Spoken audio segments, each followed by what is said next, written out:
il n'arrive pas toujours à l'homme ce qu'il mérite, mais il arrive toujours à l'homme ce qui lui ressemble, disait Louis Pauls en 1977. Ce qui ressemblait à Idio, c'était ce Wadio qui a mis le Cameroun en haut.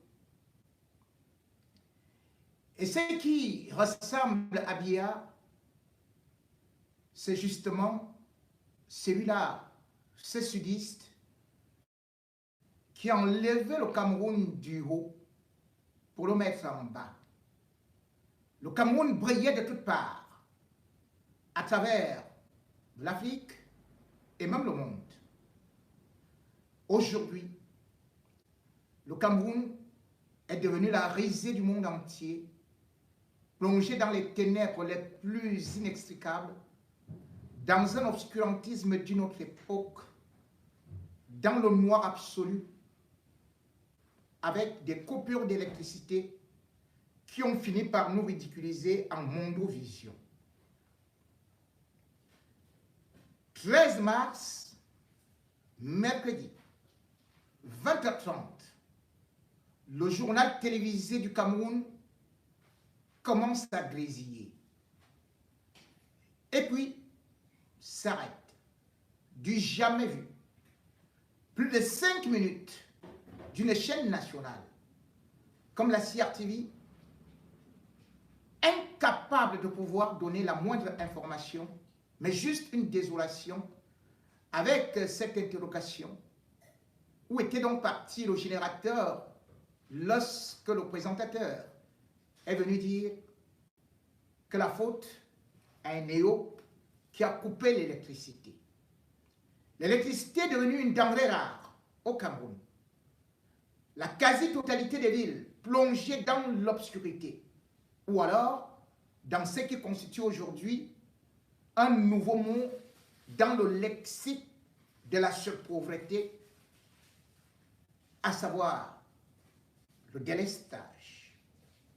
Une chaîne nationale délestée, ça fait rigoler le monde entier parce que le Cameroun a été le premier pays en Afrique francophone d'avoir une chaîne de télévision digne de ce nom, calquée sur le modèle TF1 par Amadou Ahidjo.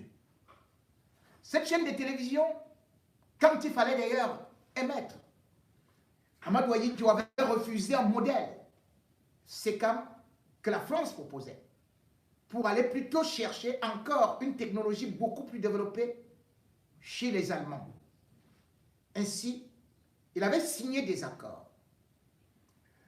Lorsque Amadou Ahidjo, après avoir créé les radiodiffusions, avait décidé donc de créer la chaîne de télé, il avait signé avec Siemens des protocoles d'accord qui, pour établir, pour construire un immeuble digne de ce nom, s'élevait à 30 milliards. Et par la suite, pour les équipements, c'était encore 30 milliards.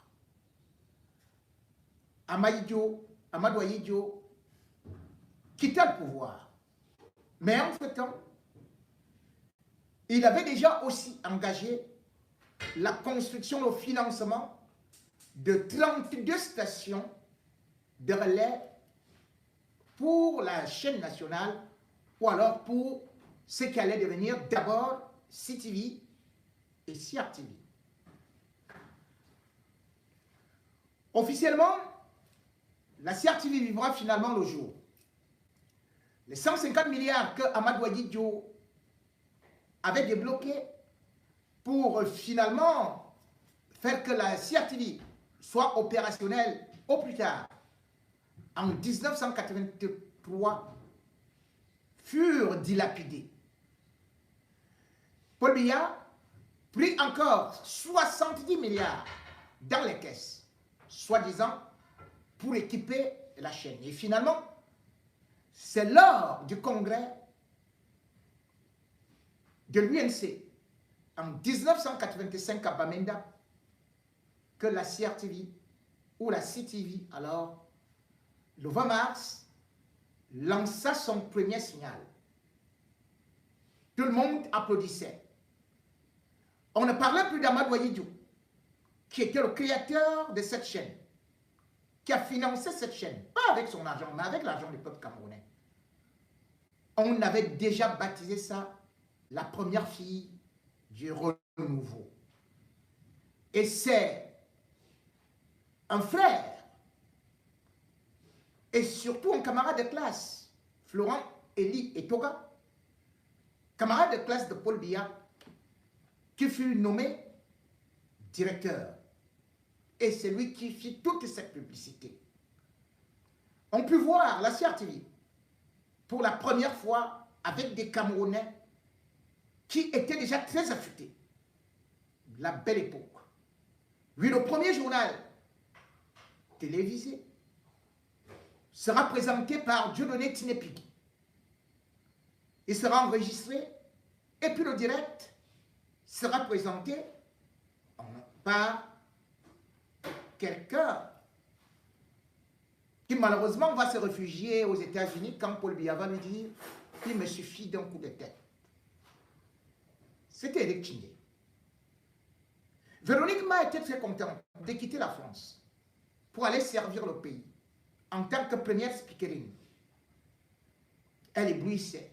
Cette CRTV d'ailleurs allait créer beaucoup d'autres émissions qui devinrent des références en Afrique, les télépodiums et consorts.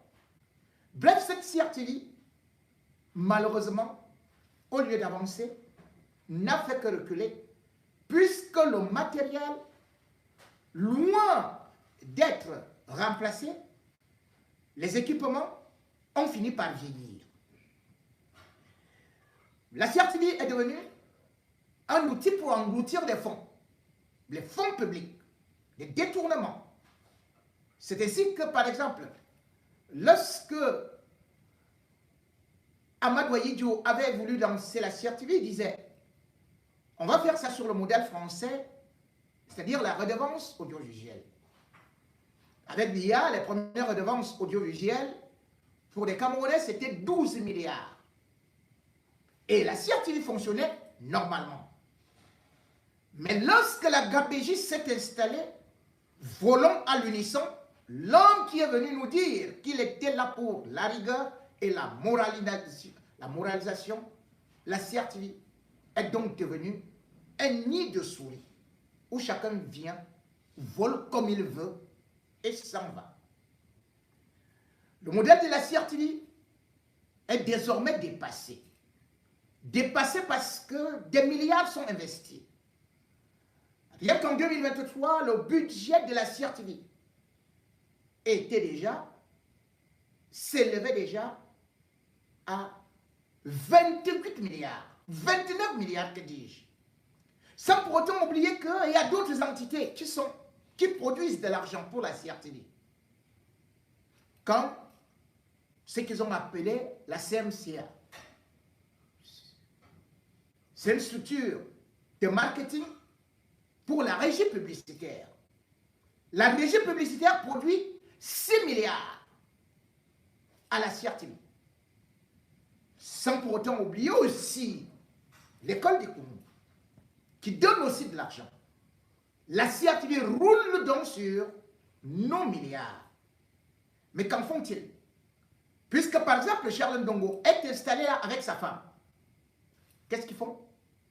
Ils font exactement comme Issa Chiroma avait aussi fait, tout comme le premier qui a beaucoup volé, c'était Famondongo. Après l'arrivée du pape, qui a été filmé, on a dit qu'il fallait maintenant mettre la CRTV sur satellite. Oui, on rêvait grand. On disait que la CRTV, ça devait être au-dessus de Canal. C'est un média d'État que tout le monde admirait. On débloqua des centaines de milliards. Mais au lieu de Siemens, comme au temps d'Amadou Ahidjo,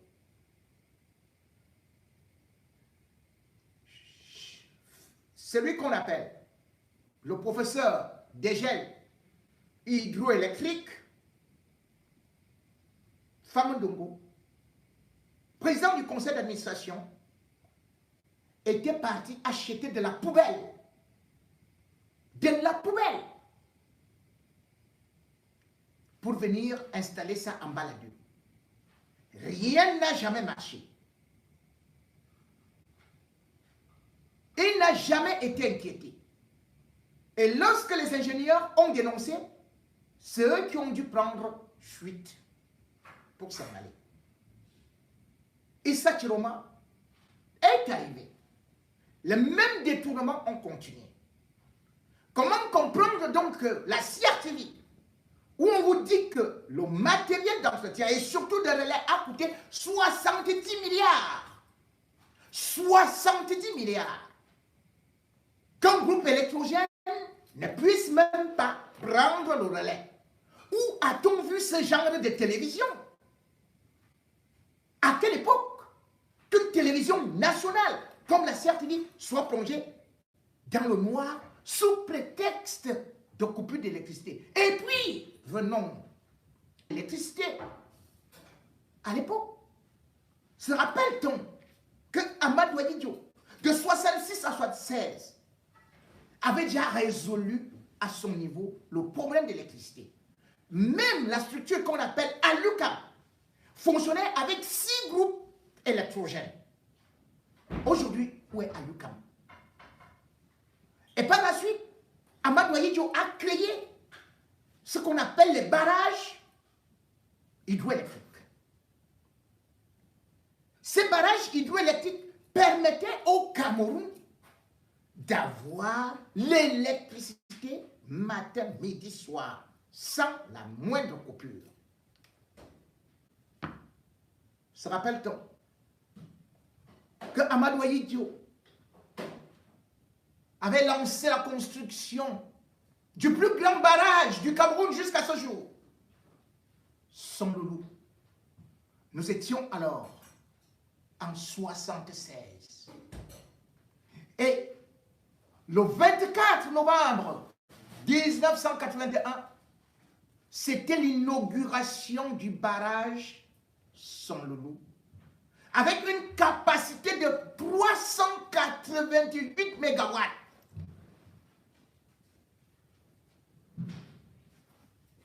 À l'époque, le jour de l'ouverture, à sa gauche, se tenait un certain Paul Biya, alors Premier ministre. Amadou Diop avait également lancé le barrage de Lagdou, dans l'Avignon. Et là-bas aussi, c'était dans les années 67. 4 ans après, le barrage était aussi ouvert. Je ne compterai pas d'autres barrages avec ces capacités. Mais regardez les barrages de Paul Biya. Où est Membele, dont on vous parle depuis si longtemps? On vous parle du plus grand projet de tous les siècles qu'on appelle Nachtigal. Le barrage de Nachtigal a englouti, tenez-vous tranquille, 789 milliards. Et on nous disait que ça aura une capacité de 420 mégawatts. Que l'inauguration officielle, c'est en 2024. Aujourd'hui, ce barrage n'est même pas capable de nous fournir 30 mégawatts. J'ai dit 30. Donc vous voyez que le barrage de Sonloulou, inauguré en 81, lui, c'est 388 mégawatts. Et ce qu'on vous dit que le Cameroun va se développer, nous allons atteindre l'émergence, ceci et cela, c'est 30 mégawatts. Le pire, c'est qu'il y a tellement eu de détournements que ce barrage, avant même son inauguration, est déjà foutu. Gâté de chez gâté. Il faut tout recommencer. Même ce que Adincho lui avait laissé, C'est-à-dire le barrage de Son Loulou et d'autres sont aux arrêts. Son Loulou, par exemple, aujourd'hui, les murs de soutènement sont prêts à s'effondrer. Comment on va faire? Ce qu'il appelle les centrales thermiques.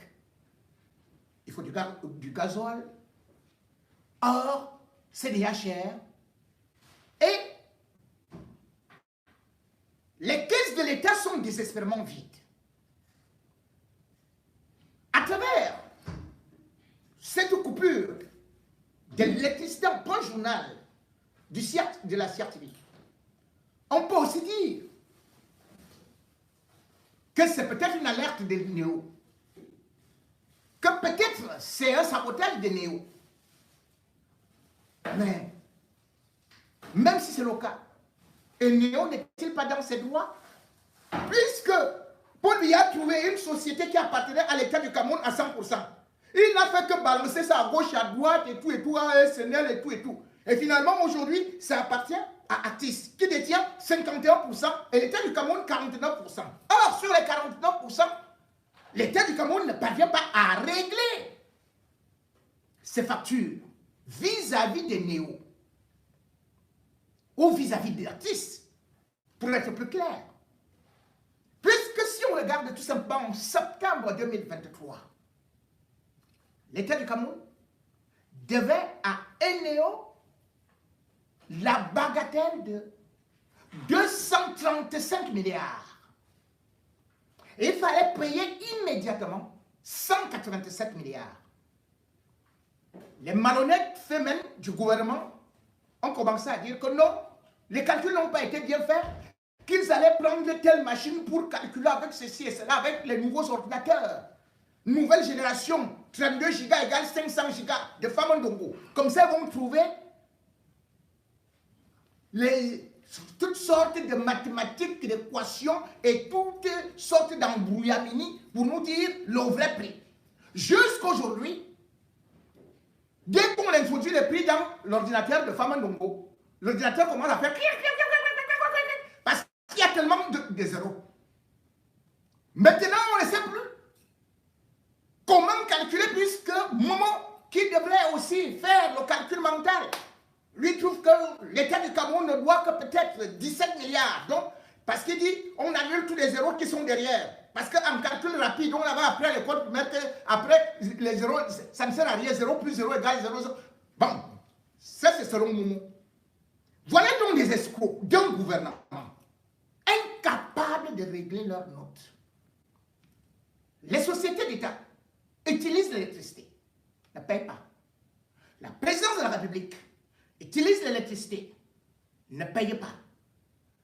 Et pendant ce temps, Enéo doit rembourser chaque mois aux banques, chaque mois, 18 milliards 600 millions. Et ils ont fait du bruit. Wow, on va récupérer Néo, on va renationaliser, wow, on va reprendre nos choses. On reprend nos choses. Ils ont fait le bruit. Peut-ils reprendre Néo? Puisque selon la Banque mondiale, Néo n'est plus une entreprise viable. La preuve, c'est que Néo aujourd'hui est endetté. Pas même aujourd'hui, parce que c'est plus. Je vous donne les statistiques de fin 2023. Et Néo est endetté à hauteur de 700 milliards de nos francs CFA. 700 milliards. Alors là, la Banque mondiale ne veut plus accompagner l'État dans cette histoire-là. Donc, l'État du Cameroun qui veut récupérer cette société ne peut pas la redresser. Et l'État, comme toujours, ils nous font rêver et vous disent que, eh bien, on a un grand projet pour l'électricité au Cameroun, il n'y aura plus de délestage d'ici 2030.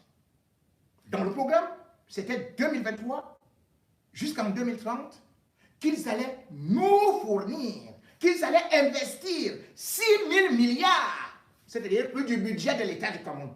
Où vont-ils trouver de l'argent? Puisqu'ils font la guerre.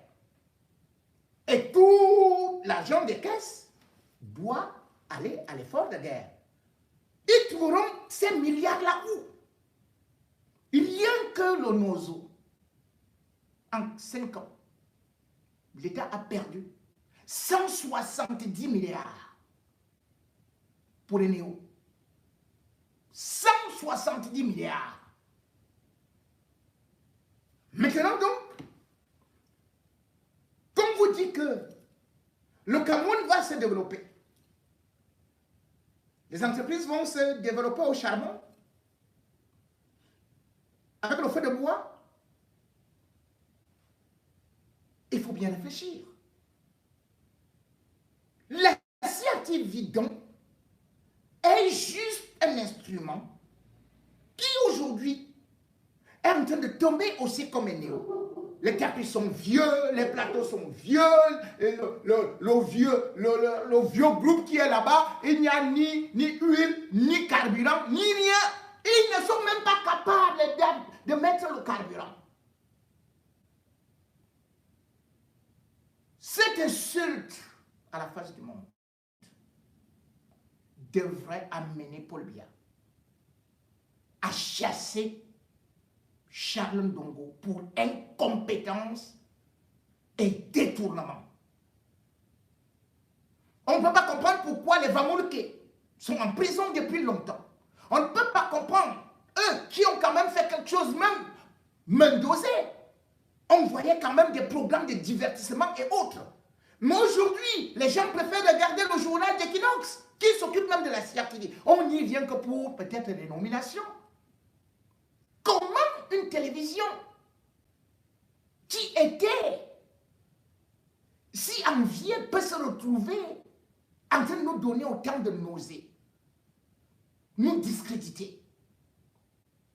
Une télévision qui avait les Adamou Moussa, où chacun pouvait rêver que, bon, voilà les exemples de journalistes. On se retrouve aujourd'hui avec quelques griots qui savent à peine aligner une phrase en français ou en anglais. Comment peut-on se retrouver avec une chaîne de télé qui mène parfois les matchs des Lions alors qu'on paye la redevance audiovisuelle? Eh bien, ils ne sont pas retransmis. Famandongo vole. Et le vol à ciel ouvert est apparu le 13. Pour bien, il y a un 13. C'est un chiffre qui doit rappeler à Famandongo quelque chose. Lorsque l'épervier plongera sur lui, il comprendra que Paul Biya n'a pas d'amis. Issa Chiroma,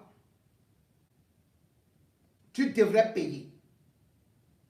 René Sadi, au lieu d'aller seulement faire le bruit à RFI, tu aurais pu transformer la CRTV en une chaîne internationale digne de ce nom. C'est une honte. Un ministre de la communication, pour s'exprimer, pour parler à ses compatriotes, il court à l'étranger. Et en même temps, c'est eux qui sont les premiers à dire que oh yo, telle chaîne étrangère a mis le drapeau de l'Amazonie et tout et tout. Et vous repartez chez eux, vous mettre à genoux. Parce que vous êtes incapables de pouvoir gérer la CRTV qui consomme plus d'argent que les médias étrangers. Vous êtes tout simplement incompétents. Vous êtes malhonnêtes. Vous êtes des détourneurs de deniers publics. Vous êtes la honte, la carie dentaire du Cameroun. Vous faites puer sentir nos Cameroun à l'étranger. Vous êtes ceux-là qui nuisent à notre image. Oui, quelle image! Une télé dans le noir. Une télé où on a vu leur champion arriver en boxe MMA, Francis Ngannou, sans ventilateur, sans climatiseur. Et on les prenait un éventail pour qu'ils ne s'endorment pas. Ou qu'ils ne s'endorment pas comme ils aiment beaucoup dormir là. On était en train d'utiliser l'éventail.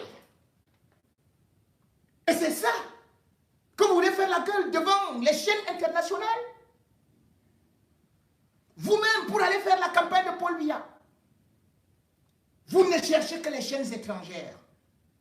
Mais quand il faut déjà, quand on veut vous critiquer, vous dites que les chaînes étrangères veulent vous déstabiliser. Or, c'est la CRTV qui est en train de vous déstabiliser. C'est Fameux Ndongo qui est en train de vous déstabiliser. C'est la mauvaise gouvernance qui vous déstabilise. C'est l'incompétence notoire qui vous déstabilise. Le Cameroun est plongé dans le noir, comme la CRTV. Cette tour d'aluminium que Amadou Ahidjo avait imaginé s'élever, mais qui aujourd'hui, à force de cohabiter avec le centre Jamon, est devenu un asile de fous.